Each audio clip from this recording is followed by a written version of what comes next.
Metal होता है जो फोटो इलेक्ट्रिक इफेक्ट कर रहा है,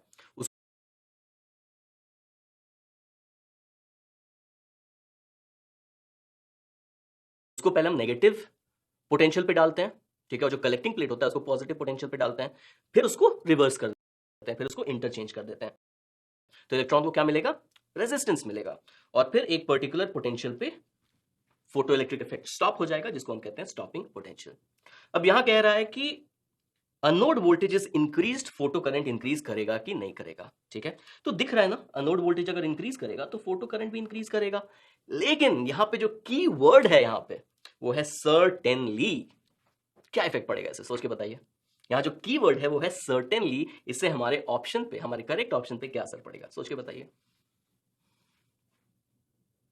क्योंकि अगर करंट जो है वो सैचुरेशन करंट पे है, ठीक है, अगर करंट सैचुरेशन करंट पे है तो वोल्टेज आप जितना भी बढ़ा लो करंट इंक्रीज नहीं करेगा, ठीक है। तो करंट इंक्रीज हो भी सकता है, नहीं भी हो सकता है। अगर सैचुरेशन करंट रीच नहीं हुआ है तो एनोड पोटेंशियल बढ़ाने से करंट इंक्रीज होगा, अगर सैचुरेशन अचीव हो गया है तो एनोड पोटेंशियल बढ़ाने से करंट इंक्रीज नहीं होगा। लेकिन क्वेश्चन में दिया हुआ है कि सर्टेनली इंक्रीज करेगा, इसका मतलब क्या है कि ऑप्शन ए को हम करेक्ट ऑप्शन नहीं कह सकते हैं, है कि नहीं, ठीक है। तो थोड़ा ये सर्टेनली वर्ड इस क्वेश्चन को थोड़ा ट्रिकी बना देता है। ओके, ये क्लियर है, इसमें कोई कंफ्यूजन?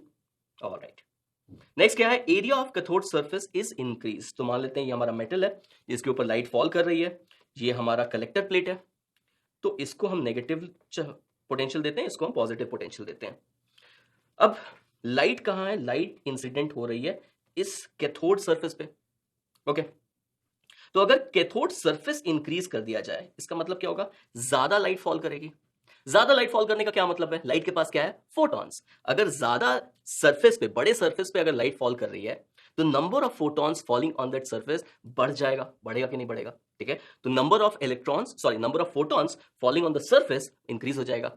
तो जितने ज्यादा फोटॉन्स गिरेंगे उतना ज्यादा फोटो इलेक्ट्रिक इफेक्ट होगा, जितना ज्यादा फोटो इलेक्ट्रिक इफेक्ट होगा उतने ज्यादा फोटो इलेक्ट्रॉन्स निकलेंगे, और जितने फोटो इलेक्ट्रॉन्स निकलेंगे उतना ज्यादा करंट होगा, है कि नहीं। यानी कि अगर सरफेस का एरिया हमने बढ़ा दिया, कैथोड सरफेस का एरिया बढ़ा दिया, तो basically number of photo electrons ejected will increase, और उस केस में करंट इंक्रीज करेगा ही करेगा। लेकिन यानी कि ऑप्शन बी हमारा one of the correct options होगा, करेक्ट। ओके, नेक्स्ट क्या है? Intensity of incident light is increase. अब ये तो हम ऑलरेडी डिस्कस कर चुके हैं।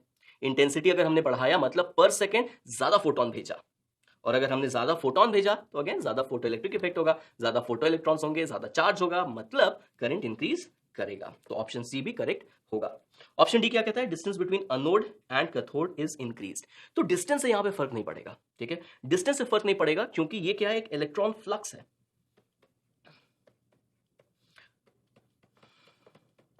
तो ये पूरे स्पेस में इलेक्ट्रॉन ही इलेक्ट्रॉन है, ये एक इलेक्ट्रॉन फ्लक्स है, यानी कि पर second certain number of electrons are hitting the anode. आ रही बात समझ में, ठीक है, ये एक इलेक्ट्रॉन फ्लक्स है। तो अगर हम डिस्टेंस बढ़ा भी दें तो भी ये इलेक्ट्रॉन फ्लक्स होगा, उस केस में भी पर सेकंड जो इलेक्ट्रॉन्स हिट करेंगे एनोड को वो भी सेम होगा। तो ऐसा नहीं है कि एक इलेक्ट्रॉन निकल रहा है जा रहा है, निकल रहा है जा रहा है, ये कंटिन्यूअसली जा रहे हैं। तो ये पूरा इलेक्ट्रॉन फ्लक्स बना हुआ है, ठीक है, गया गया गया गया, तो कंटिन्यूअसली वो हिट कर रहा है। तो किससे डिपेंड करेगा कि पर सेकंड कितने इलेक्ट्रॉन्स उस अनोड को हिट कर रहे हैं या उस अनोड में एब्सॉर्ब हो जा रहे हैं, ओके।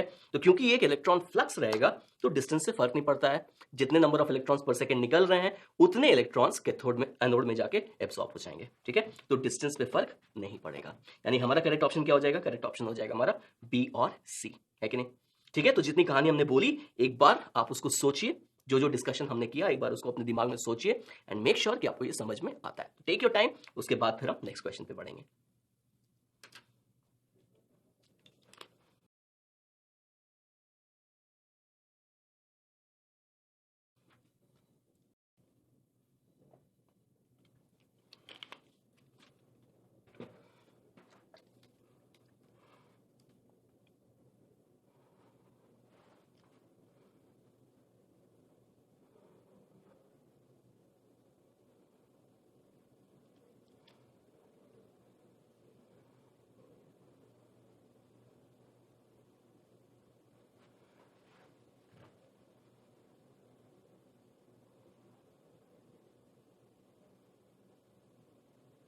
ऑलराइट, अगर ये क्लियर है तो ऑप्शन चेक करते हैं।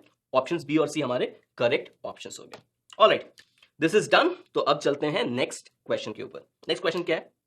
When photons of energy 4.25 electron volt strike the surface of a metal A, the ejected photoelectrons have maximum kinetic energy of Ta electron volt and de Broglie wavelength lambda A.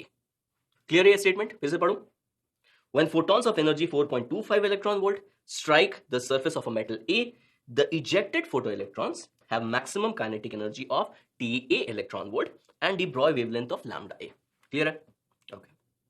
The maximum kinetic energy of photoelectrons liberated from another metal B by photons of energy 4.7 electron volt is Tb, और Tb और Ta के बीच में एक relationship दिया हुआ है कि Tb is equal to Ta minus 1.5 and Tb is in electron volt. If the de Broglie wavelength of these photoelectrons is lambda b is equal to 2 lambda a, then find, पहली चीज निकालनी है the work function of A, दूसरी चीज निकालनी है the work function of B, और तीसरी चीज निकालनी है A and TB. ओके, तो आराम से इस क्वेश्चन को फिर इसका डिस्कशन।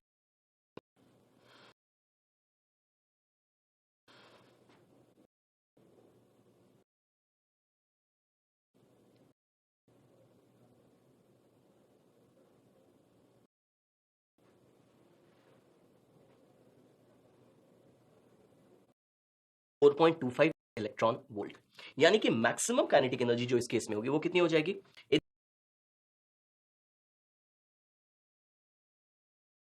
हुआ है कि डी ब्रॉय वेवलेंथ का क्या रिलेशनशिप है? जो इलेक्ट्रॉन वहां से निकला, ठीक है, जो इलेक्ट्रॉन वहां से निकला उसके पास एनर्जी होगी TA in the first case, TB in the second case.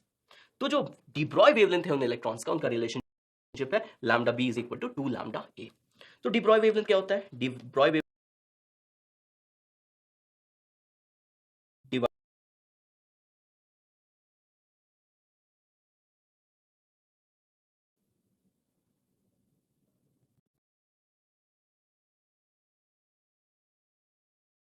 5, यानी कि हम बोल सकते हैं कि 3TB इज इक्वल टू 1.5, यानी कि हम बोल सकते हैं TB इज इक्वल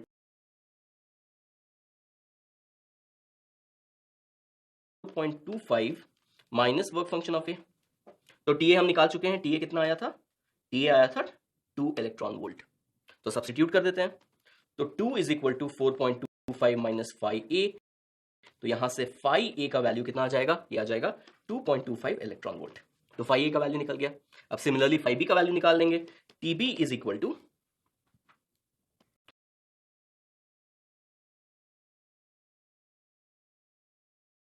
डिपेंड करती है, स्पेशली फोटो करंट किस चीज पे डिपेंड करता है, स्टॉपिंग पोटेंशियल किस पे डिपेंड करता है, ये सारे छोटे छोटे कॉन्सेप्ट काफी इंपॉर्टेंट है।